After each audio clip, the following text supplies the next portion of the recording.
mambo ya kuzingatia matatu kama unahitaji kufuga kuku.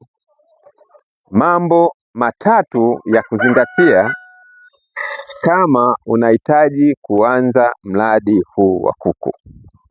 Jambo la kwanza, lazima ujue unahitaji kufuga mradi wa kuku wa aina gani.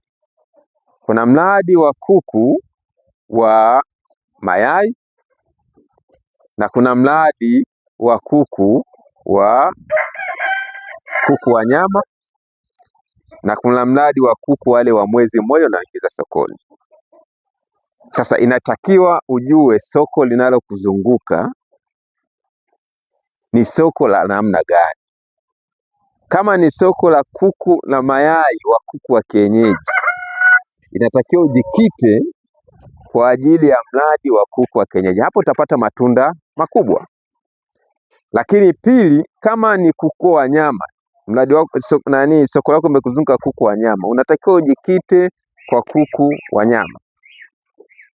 Lakini kama unaona kuna kuku wa hawa wa kienyeji wamekuzunguka, inatakiwa ujikite kwenye kuku wa kienyeji. Ukiangalia hiyo fursa inayokuzunguka, ukajikita kwenye mradi huu wa kuku, nina hakika unaweza ukafanya vizuri na ukakuendeshea maisha yako bila matatizo yoyote yale. Lakini hiyo ni jambo la kwanza. Jambo la pili, kama jinsi tunavyozingatia, kila kitu kina kanuni zake. Kila kitu kina mambo ya kuzingatia. Ili uweze kwenda kwenye mafanikio ya mradi huu wa kuku, lazima ujikite mambo makuu matatu. La kwanza tulisema kwamba usafi.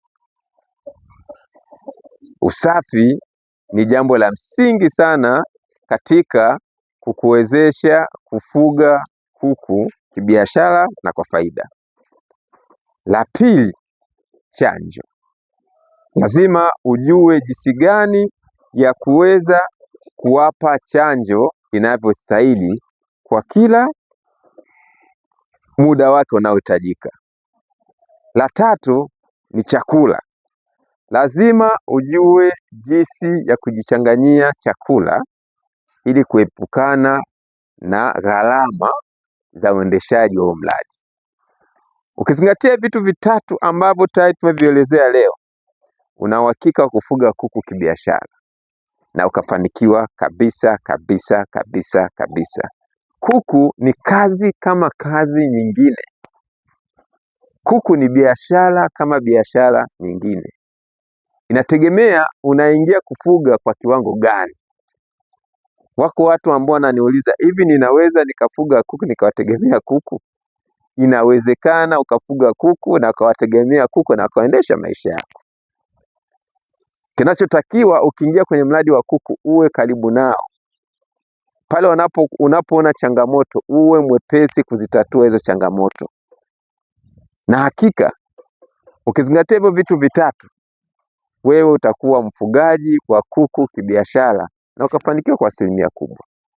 Ukishindwa kufuga katika position hizi unazosema, ni ngumu kufuga kuku.